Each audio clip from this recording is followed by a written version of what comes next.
I decided after the disease had passed not to go back into the laboratory, which wasn't a very pleasant, healthy environment. A lot of fumes from the foundry, which was next door to the laboratory. And I decided to take on some office work. I was married in 1954 to Ethel, and then we had Janice, who was born before Iceland. Andrew and Magnus were born during those years, and Lindsay and John afterwards. So 3 children I had. But for some years I was putting off this idea of Iceland altogether, trying to put it out of my mind. And then one evening in his gospel service, there was a preacher who was talking, an old gentleman, I can't remember his name, he died not very long afterwards. And this man was reading from Acts 26, and he quoted that verse, "I was not disobedient to the heavenly vision." And again, that struck me as being God speaking to me. And I decided from there that I had to carry on and carry out this previous desire to go to Iceland. I remember when we first went, before we left, we had a farewell meeting, and David Gooding was the speaker. And David Gooding, he spoke on that theme, God is faithful. And that stuck in my mind. It has ever since. God is faithful. And he went through various verses which illustrated from the New Testament that the faithful God, the God who had promised. And that proved to be true from that time right through our experiences in Iceland, and subsequent to the many years I was an accountant afterwards. God would direct our paths, and he would supply all of our needs. And you know, God will supply all our needs if we trust him. All we need to do is to put our trust in him, follow his way, and we know that he will certainly help us. At that time, I was a member of the local gospel hall, and we had when we went out as missionaries, we had no salary. We believed that God would supply all our needs. If we followed God's leading and God wanted us to go somewhere, God would provide the needs. So we went off to Iceland, depending entirely upon the Lord. We had a very small amount of cash of our own from selling a house which we were living in, but in those days it was very small. So we set off for Iceland, and the first problem we came across was when Ethel, my wife, had to go to the hospital for the birth of Andrew. And we suddenly realized that being strangers, there was no national health, we would have to pay for this. And it was quite a reasonable sum of money. One evening there was a knock on the door, and at that time Arthur Gook was still with us. He spent the first 3 months with us, he and his wife, and he lived in the same house. And Arthur Gook answered the door, and a lady handed in an envelope, and she said, "That's for the missionary lady who's going into hospital." And she brought it in. When we opened it, it had just the right amount of money to pay the fees for the hospital treatment which Ethel would need. So God supplied that need to us. This lady hadn't any idea who we were. She never met us. We never ever met her again. She came from the far end of Iceland somewhere and was just happened to be on a visit to Akureyri. So the fees were paid. Then the next problem we hit was the problem of accommodation. We had understood before we went that there was a missionary house, as it were, but unfortunately when we got there, we found that there were at the time 7 adults and 2 children. Well, 4 children with ours, because Andrew was coming. 4 children, two were already there with their parents, and the place was crowded. It was it's a 3 bedrooms upstairs and a bathroom and about 3 rooms downstairs, but we were falling over each other, and it was totally inadequate to get any peace and quiet and any relaxation. So we were praying about this, and we tried many alternatives. We looked at houses, and none were suitable. But we were offered a house, one house where there was a hatch in the floor, and you went down into an underground room, and they said we could rent that if we wanted, but that was out of the question. But one day we received a message from a Christian, and this Christian said, he said, you can have my ground floor. He said, it's a large house, and they lived on the upper floor because with the snow in those days, they tended to like to live upstairs. So we were offered this downstairs house in an excellent location with ample accommodation for us, and it was a really generous offer. So that was the second big problem which God solved. And then the next thing was, how were we going to furnish it? Well, having gone there, we were told we would be in a furnished accommodation, but we weren't in satisfactory accommodation. So we had to find furniture for a new flat, a new house.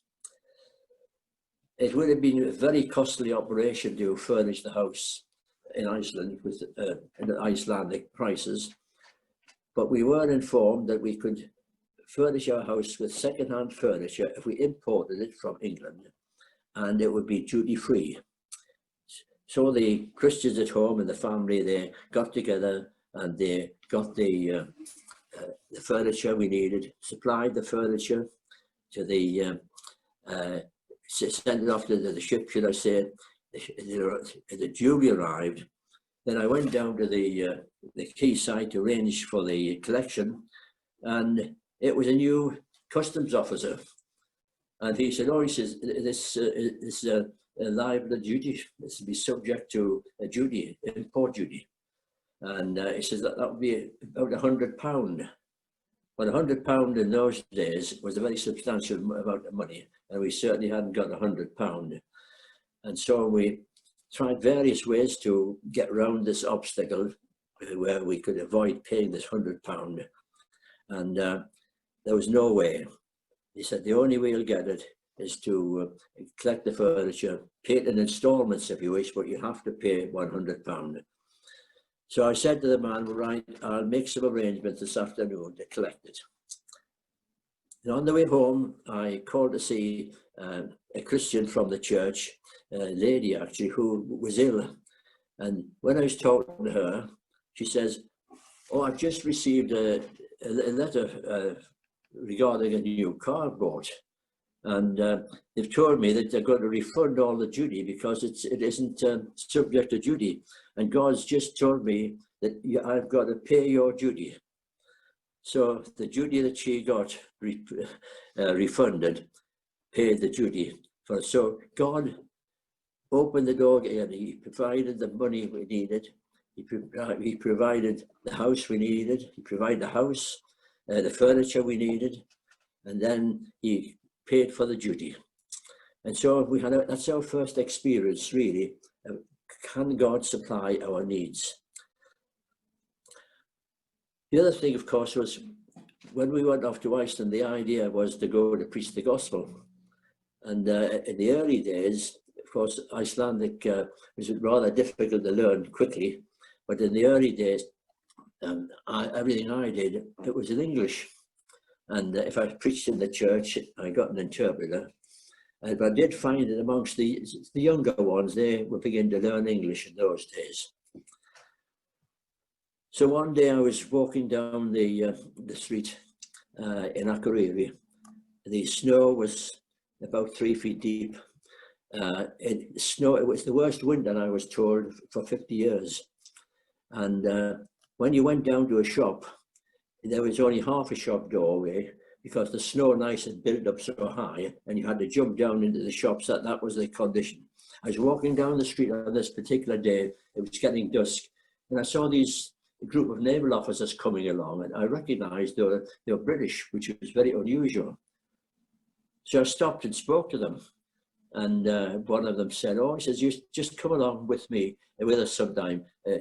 Just feel free, you can come aboard, and we'll have a bit chat. So the next day, I decided I would take them up on their offer. I went along to the ship, and the officer who had invited me asked me into the officers' mess, and we had quite a talk. And while we were there, he said to me, "I've got a young man on board here, and I'm sure you'd like to meet him." And I said, "Oh," I says, "What? Who is he?" He says, "Well, the other day we were having a discussion with the captain, and the captain started to make fun of this young lad because he was a Christian. And so I said to the captain, well, this young man does something you and I haven't got guts to do.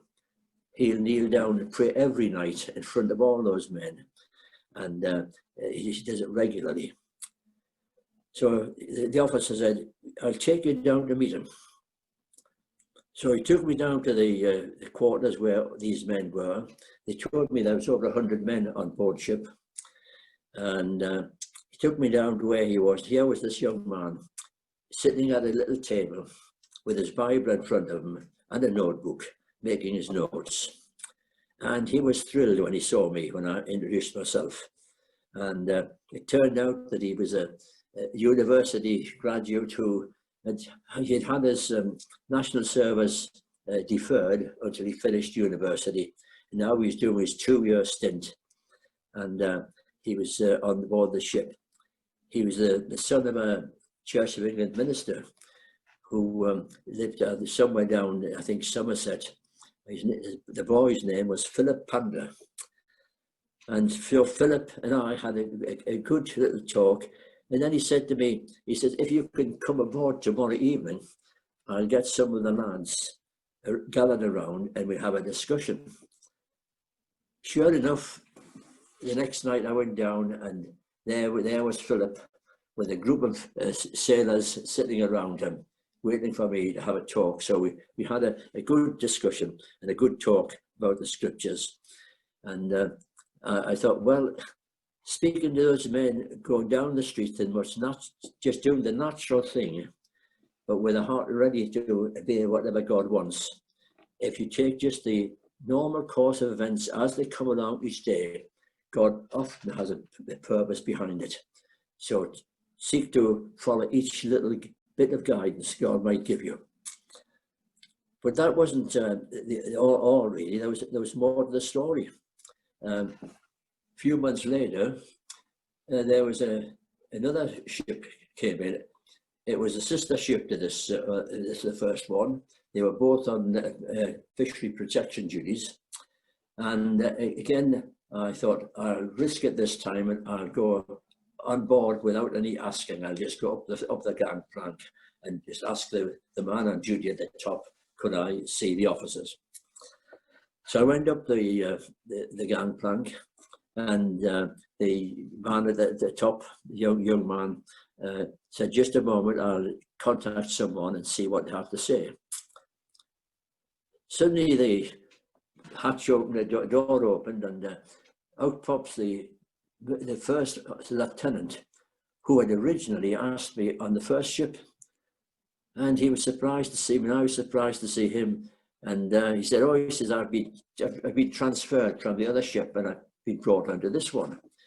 He says, "Come into the officers' mess and we'll have a chat." So I went on into the officers' mess with him. And while I was talking, the captain came in. Of course, it was different, not the captain from the previous ship. This captain came in. His name was McGregor, a man with a great big beard, and obviously with the name, a Scottish man. This man had a chat. "Oh," he says, when I was introduced, he says, "You're just the man I'm looking for." He says, "We have a service on board every Sunday morning, and normally," he says, "I do it." This apparently in those days was the practice. He says, "But the only problem I've got is if I ask you to speak, the men are not obliged to attend. They're only obliged to attend if it's the captain speaking." So the first officer shouted up, he said, "Don't worry about that, sir." He says, "I'll just put on the notice that Mr. Proctor is speaking, and the captain requests a good attendance. So the next morning, which was happened to be the Sunday morning, I turned up on board ship, and there was over 100 men assembled. And the captain, he announced who I was.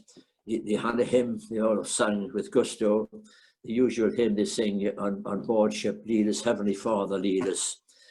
And then I spoke to them on John chapter 4, and we had a great meeting. Afterwards, I had a chat with the captain. He took me back to his cabin for a cup of tea. And then later that afternoon, at the gospel meeting in the gospel hall, one of the other officers who I hadn't spoken to before, he came along, and he had some church connection somewhere, and he said his wife went to a Baptist church, but he came and he was very pleased to meet us and have fellowship with us. And we went out for a meal actually afterwards with one of the other Christians. So you see, God is always there with a purpose. If we just allow him to do the leading, and one thing leads to another, and the people God has all over the place. God has people in every situation. I remember one dark evening, someone coming to me and saying, "Oh, David, there's a British trawler come into the harbour. It's coming for repairs. You might be interested." Oh, I says, "Yes, I'll go." So on that particular evening, it was a very dark evening with a brilliant moon. Now I always remember going down to the harbour and couldn't find the trawler anywhere. And then someone said, "It's right at the very end of the pier." So I walked up in silence, the only one on the pier. All I could hear the noise was the crunching of my feet on the snow. I always remember that. The moon was brilliant, and it was very, very quiet. Very, very few people had appeared at that time of night anyway. And so all alone out right to the very end of the pier, and there was a trawler, and it was in total darkness. So I started to shouted as loud as I could. Then eventually a door opened and a man popped his head out, and I explained who I was. Oh, he says, "All the boys have gone ashore, and we are the only two on board now. We've been left to mind the ship and do one or two little jobs. Just come in." So I stepped on the ship, went through the door, and as soon as I got in, the light went off, and it was absolutely, totally black. And I must admit, I thought I was in trouble, really. I thought, what have I got myself into here? And having read too many, must have been when I was young, seen too many crime pictures. What I did, I made sure I had my back to the wall and wondering what was going to happen next. And suddenly, the lights came on again, to my relief. And the man said, "Oh, it's just my colleague, he's doing some repair work on the electrics." So I got talking to this man, and it turned out he was from, it was at Grimsby, or Hull, Grimsby, I think. And he knew the area where we came from, roughly. He knew North Shields. And it turned out that he was a man who was separated from his wife. He had nowhere to live. He lived rough, any way he could find seamen's missions anywhere, and he'd slept wherever he could. And his life was in a total mess. And so I was able to have a talk to him. And before I left, I thought, no, I must leave him some literature, this man. I put my hand in my pocket, and I had all kinds of leaflets. I pulled one out, which it said on the title, "There's still one move." And it was exactly just what he wanted. And as I pointed out to him, his need of the gospel. There's still one move. And so I left him to think about that. So we find that God, he cared for us in so many different ways, that guided us. He provided our material needs. He He saw it in seeking to witness. God sees what we don't see, and he has a purpose ahead which will be fulfilled if we follow him. And so I'll just give you a couple more instances of the time we were in Iceland. Just a matter of interest, the town of Akureyri only had one policeman in those days, and I wondered what his name was. I never found out his true name, actually, but I was told by one of the locals that his name was Chocolate Johnny. And I wondered how he could be called Chocolate Johnny. But this was in 1956, so in 57, actually 57. So Chocolate Johnny had been there during the war, and there'd been a British army camp just situated just south of Akureyri on the fjord.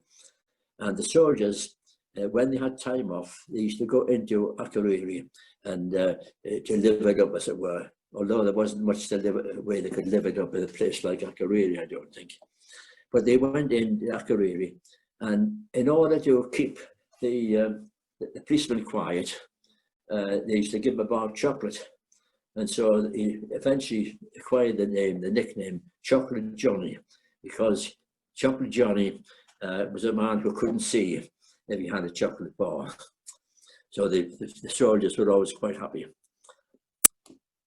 But I remember how God sees ahead of the situation, and he plans our lives with that in view. We tend to want to organize everything, but the one thing we don't know what the future holds. And so one example, for instance, someone came to me on one occasion from the church and said, would you like a little bit of work for a short while? And I said, right. He says, well, the boss at work is desperate. He's asked me if I can find someone to give me a little bit of help. It was a little shoe factory which they had in Akureyri. He said, he needs a little bit of help. And I considered this, and I thought, well, should I not? Then I thought, well, it'd be a good idea. Finance, we're always day to day trusting the Lord. And so I said, well, okay, I'll give it a try. So I got the job there. Well, this had two effects, really, which were very important. One of them was that having got into the factory, I learned an awful lot of Icelandic, which I would never have acquired elsewhere. And then the second thing was this, that while I was working in the factory, some weeks, this was maybe after about 6 weeks, the Cod War started, and there was a tremendous amount of antagonism towards English people. And there was one instance where my mother and father came during that period on a visit, and someone threw a bottle which broke on the pavement where they were not long after they got off their plane in Reykjavik. But no, because I worked in the factory, the Icelanders regarded me as one of them. And there was never any antagonism whatsoever towards me and my wife at that time. Now, I didn't realize this was going to happen. But when God presented that opportunity to me of going into the factory, he knew exactly what would happen. And had I been outside of the group, as it were, then I would have been possibly in some kind of danger. So God sees ahead of us, actually, exactly what's lying ahead. But God, another instance I could give you. I remember it was an occasion when we had a visitor from England, and it was in 1959. It was on my birthday, and we looked at the cupboard. We hadn't any food, and we had no money, apart from what would be a few kroner. And there was no way that we could have any sign of any indication of any birthday. And so I was determined not to mention this need to this other person. So I decided, I said, look, I said, I'll go out and get some food with a very meager amount of money, which probably might have got a loaf of bread. So I went out, walking down, praying as I was going down the village, wondering just exactly what we're going to do. And so I caught at that time, the weather was very bad, actually, very dull. All planes had been cancelled, so there's no flights been coming for several days. So I went down and went into the post office, and they said, oh, there's a letter here from Mr. Proctor. So he handed it over to me. And apparently there'd been an aeroplane which had come in, got through the mist an hour or two beforehand. And in this in this envelope was a check, which I immediately cashed at the bank, and the needs were supplied. So God supplies in every way. The time in Iceland wasn't without difficulty. We had problems. Janice had an accident and had a very bad scald to her arm, which necessitated attention. The only way they could treat it in Akureyri was to go regularly, visit down to Reykjavik, which we decided would be not very convenient. So we made a trip home to get that sorted out. And then Andrew had been born. He'd been born in Akureyri. Andrew was born, he had some brain damage. They said he had a very bad birth. And consequently, this has been a continual problem. And a visit from a Christian doctor who came out to see, he came and he called to see us while he was in Akureyri. He said that, he says, you should really get Andrew back to England as soon as possible. So we decided that we would come home for a short spell. And during that spell, Magnus was born.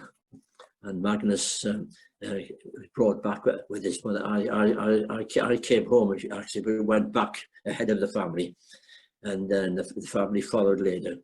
But then we had 3 children, and we got back settled. But then the following year, 1960, we decided that the problems were such that we needed some kind of assistance, and so for the benefit of everybody, and I think we were feeling under the stress with the family as well, then we decided to come home. So that was more or less the record of our life in Iceland. The Christians were a very small number of Christians, but very, very kindly, and the fellowship with them was good, and they helped us on many occasions, and we enjoyed our time and were able to keep contact with them for quite some time.